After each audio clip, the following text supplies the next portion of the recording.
तिरंगे झंडे की जगह भगवा लहरा देने से, गरीब के घर पर बुलडोजर चला देने से, लाउडस्पीकर हटा देने से, देश का इतिहास बदल देने से, भारत को हिंदू राष्ट्र अखंड भारत बना देने से अगर 140 करोड़ के भारतीयों के अच्छे दिन आते हो या उनकी तकदीर बदलती हो तो मैं आपको कहूंगी समर्थन कर दीजिए, मैं भी कर दूंगी। भारत को दूसरा श्रीलंका नहीं बनने देंगे। 10 लाख बच्चे कुपोषण के शिकार हैं। 80 करोड़ लोग आज भी मुफ्त के सरकारी राशन पे निर्भर है। कि भाजपा ये सब कुछ एक सोची समझी साजिश के तहत कर रही है, ये मैं विश्वास से कह रही हूं, क्योंकि इनके पास महंगाई, बढ़ती कीमतें, बेरोजगारी, अराजकता, दंगे, सांप्रदायिक,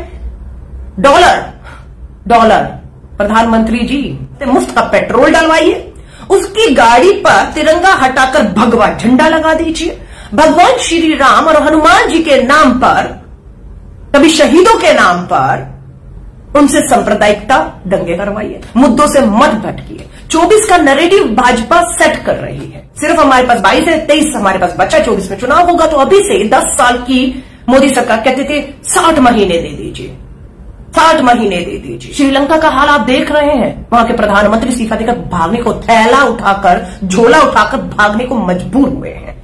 जो कोई धर्म के ठेकेदार, दंगाई, इस देश के लिए जो दावे करते थे फर्जी राष्ट्रवाद के नाम पर, वो भी सरकार ये करती थी और आज झूला उठाकर श्रीलंका का प्रधानमंत्री भागने पर मजबूर हुआ और पूरा आज श्रीलंका आग में झोंक दिया गया है। देश में संकट आ चुका है, देश को ग्रहण लग चुका है।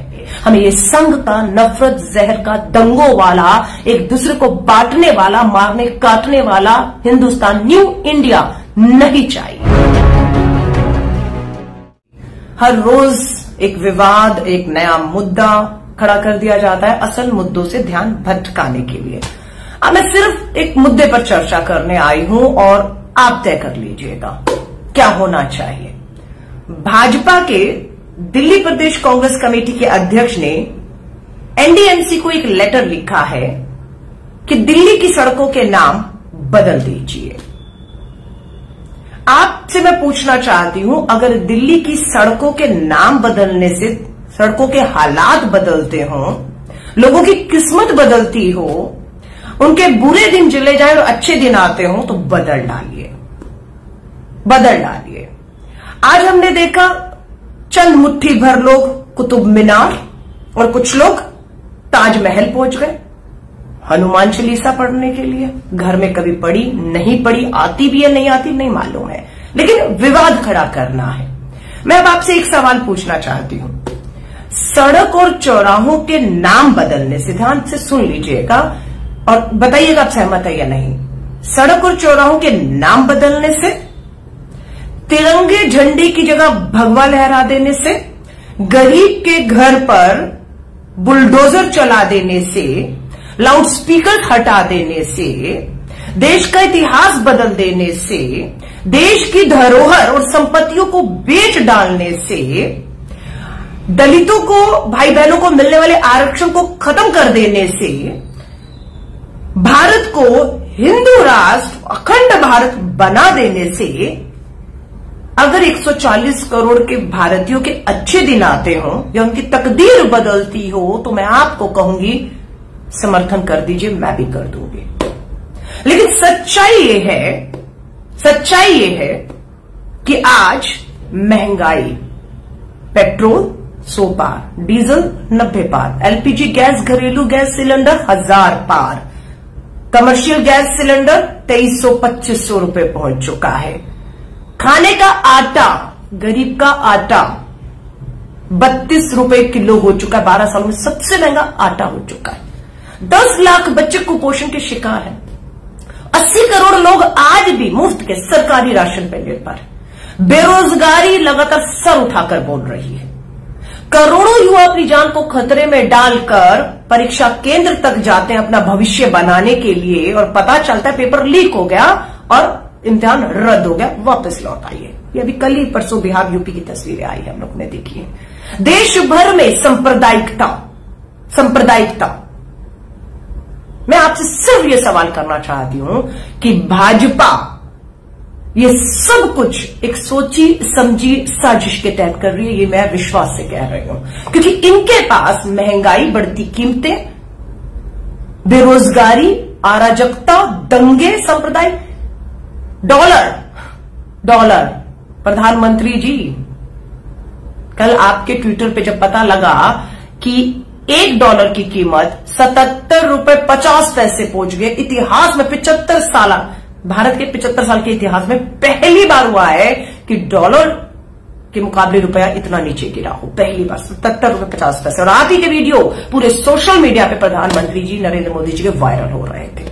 कोई जवाब नहीं इनके पास, कोई जवाब नहीं। और इसका जवाब है नहीं, इसलिए देश के युवाओं को असल मुद्दों से भटका कर चंद मुट्ठी भर भटके हुए बेरोजगार युवाओं की बाइक में जो महंगा पेट्रोल वो नहीं डलवा सकते, मुफ्त का पेट्रोल डलवाइए, उसकी गाड़ी पर तिरंगा हटाकर भगवा झंडा लगा दीजिए, भगवान श्री राम और हनुमान जी के नाम पर, कभी शहीदों के नाम पर उनसे सांप्रदायिकता दंगे करवाइए, अपनी राजनीतिक रोटियां सेकिए।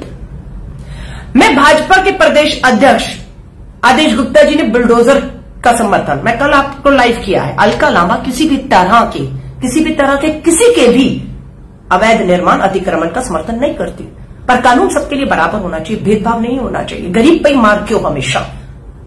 गलत गरीब भी है तो पहली मार तो अमीर भी गलत है ना, उस पर पड़े, नेताओं पे पड़े, फिर उस पर पड़े, यही तो मैंने कहा। लेकिन आपसे कहूंगी, भटकिए मत, मुद्दों से मत भटकिए। 24 का नैरेटिव भाजपा सेट कर रही है, 24 का नैरेटिव। सिर्फ हमारे पास 22 है, 23 हमारे पास बचा है, 24 में चुनाव होगा, तो अभी से 10 साल की मोदी सरकार कहते थे 60 महीने दे दीजिए, 60 महीने दे दीजिए, 60 साल का शासन उनको दिया, मुझे 60 महीने दे दीजिए। देश की अर्थव्यवस्था कहें, रुपया कहें, महंगाई, बेरोजगारी, अराजकता, श्रीलंका का हाल आप देख रहे हैं। वहां के प्रधानमंत्री इस्तीफा देकर भागने को, थैला उठाकर, झोला उठाकर भागने को मजबूर हुए हैं। और आज श्रीलंका की सड़कों पर, क्योंकि वो भी वही राजनीति कर रहे थे जो देश के अंदर संघ भाजपा के सरकार में राजनीति देश में होता है, अराजकता, सांप्रदायिकता, धर्म के नाम पर, झंडे के नाम पर, बुलडोजर के नाम पर सिर्फ असल मुद्दों से भटकाया जा रहा है। श्रीलंका में किसी ने अच्छा सवाल किया कि आज श्रीलंका की जनता सत्ता के खिलाफ एकजुट है, तो फिर सवाल किसी ने पूछा कि श्रीलंका की जनता को सत्ता और प्रधानमंत्री के खिलाफ किसने एक कर दिया कि वहां पर अब सब जाति धर्म अपना भूलकर एक होकर अब सब सड़कों पर लड़ रहे हैं? जवाब किसी ने नीचे लिखा था, पेट की भूख। ये सबके पेट की भूख, बेरोजगारी ने इन सबको एक कर दिया है। जो कोई धर्म के ठेकेदार, दंगाई, इस देश के लिए जो दावे करते थे फर्जी राष्ट्रवाद के नाम पर, वो भी सरकार ये करती रही और आज झूला उठाकर श्रीलंका का प्रधानमंत्री भागने पर मजबूर हुआ और पूरा आज श्रीलंका आग में झोंक दिया गया है।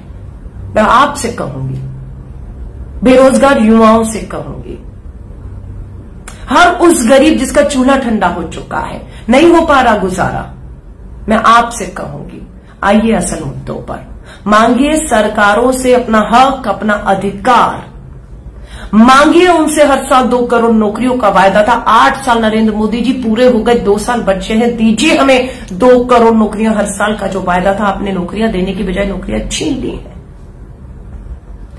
कहूंगी महिलाओं से, आपके हक, अधिकार, मान और सम्मान की बात कही थी। आदेश के गृह राज्य मंत्री टोनी, जिनके सपुत्र की अदालत ने वापस बेल रद्द की और उन्हें जेल जाना पड़ा, आज अपनी मूंछों पर ताव दे रहे थे। वो मूंछों पे ताव देकर वीडियो वायरल हो रहा है।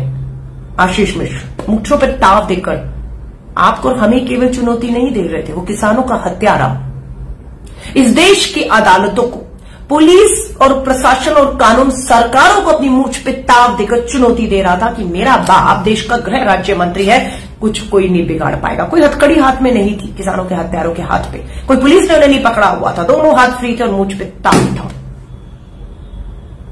और देश का युवा बेरोजगार, भटका हुआ, पेट्रोल की टंकी बाइक की फुल हो जाएगी, झंडा तिरंगा हटा के भगवा लगा दिया जाएगा, आपको दूसरी कौम से खतरा बताया जाएगा, आपको कहा जाएगा कि आप एक धर्म के लोग, आपको दूसरे धर्म से खतरा है, उसके घर के बाहर जैसे महाराष्ट्र में हमने देखा, या ताजमहल, कुतुब मीनार या मस्जिद के बाहर जाके हनुमान चालीसा पढ़ी। बिल्कुल हनुमान चालीसा पढ़ने की सख्त जरूरत हम सबको है। मैं भी पढ़ती हूं रोज सुबह हनुमान चालीसा, संकट मोचन, हनुमान जी की प्रार्थना करते कि देश में संकट आ चुका है, देश को ग्रह लग चुका है।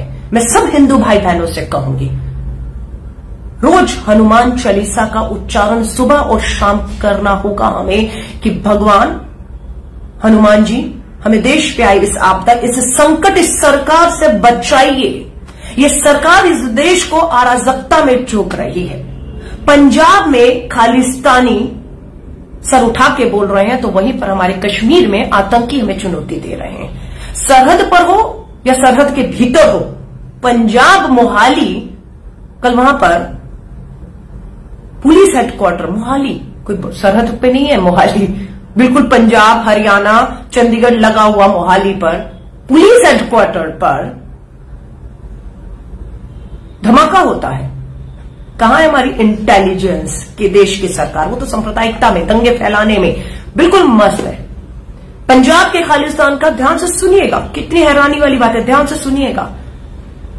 हिमाचल में भाजपा की सरकार, नगर निगम में भाजपा की सरकार, हिमाचल में सारे सांसद एक को छोड़कर, मंडी अभी हमने जीता है, वहां पर भाजपा के अनुराग ठाकुर जी कहें, जेपी नड्डा जी को हिमाचल से आते हैं। उस हिमाचल की विधानसभा के बाहर खालिस्तानी जो कनाडा या कहां बताते विदेशों में बैठे हैं, या कुछ उनके समर्थक पंजाब में, वो आते हैं हिमाचल विधानसभा के बाहर खालिस्तान का पोस्टर लगाते हैं और चले जाते हैं। सारे सीसीटीवी कैमरा फेल, सारी खुफिया एजेंसियां फेल, पुलिस प्रशासन फेल, किसी को नहीं पता कि कौन विधानसभा तक पहुंच के पोस्टर लगा गया खालिस्तान जिंदाबाद। नहीं पता खुफिया विभाग को पुलिस हेडक्वार्टर मोहाली में कोई ब्लास्ट करके चला जाता है।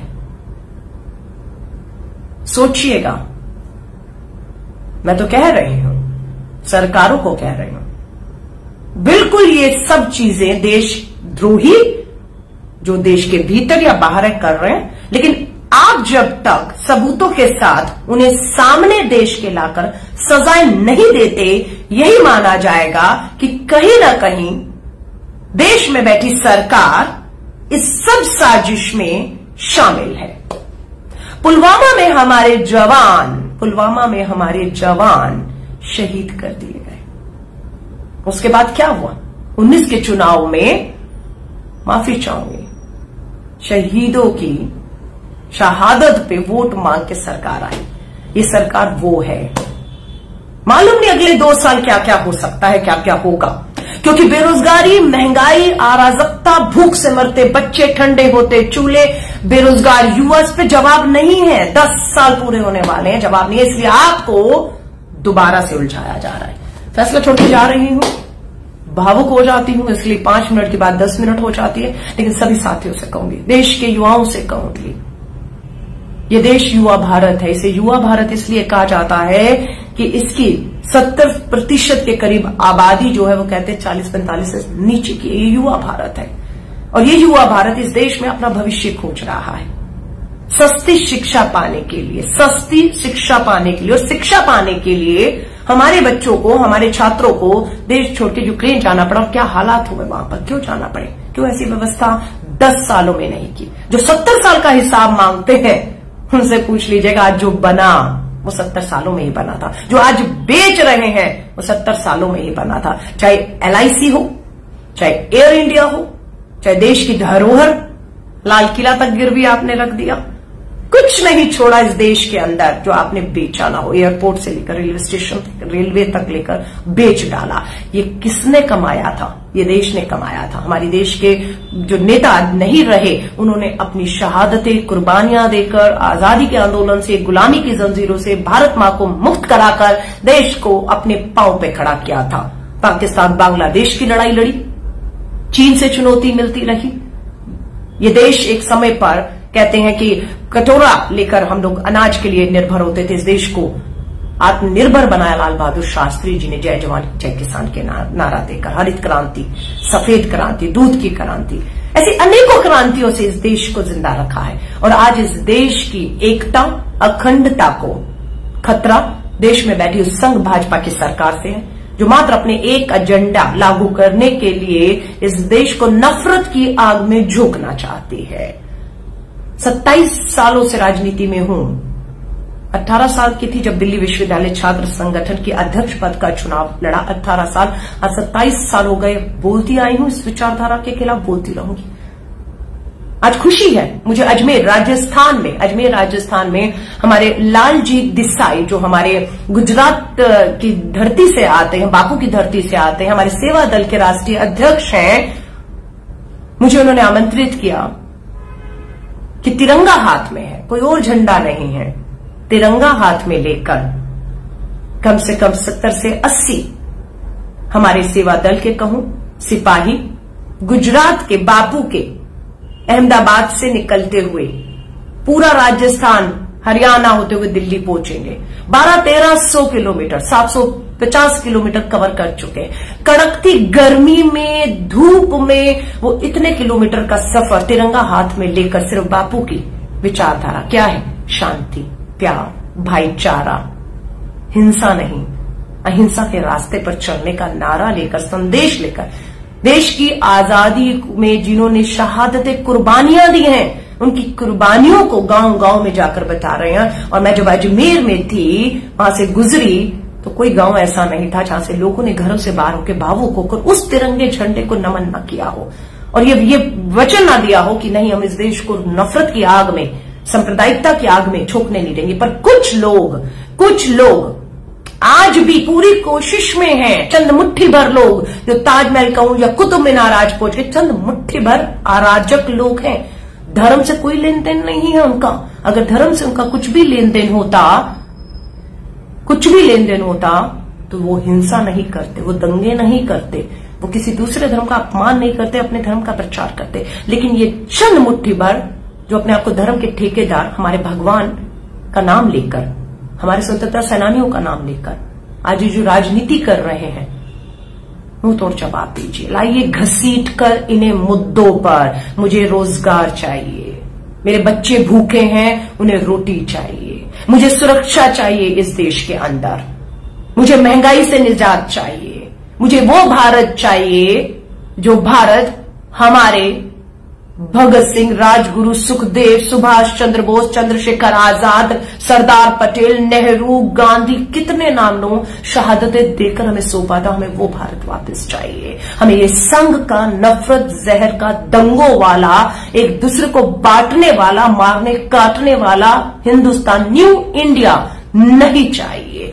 कहिए। मैं आप सभी साथियों से इजाजत लेती हूं।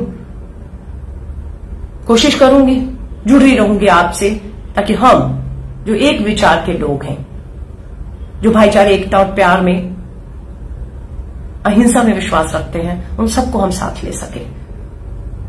किसी की लाइन मिटानी नहीं है, हमें अपनी लाइन को और लंबा खींचना है। हमें किसी को जो है भला बुरा नहीं कहना, हमें अपनी अच्छी चीजों को बाके रखना है। लेकिन दुख की बात है, हम खामोश हैं और वो मुखर हैं, इसलिए ये नफरत और दंगे इस देश में होते हुए हम देख रहे हैं, अराजकता देख रहे हैं। भाजपा का एजेंडा लागू नहीं होने देंगे किसी भी कीमत पे। भाजपा का, संघ का, नफरत का, जहर का, बांटने वाला एजेंडा इस देश भारत में, हमारे भारत में लागू नहीं होने देंगे। भारत को दूसरा श्रीलंका नहीं बने।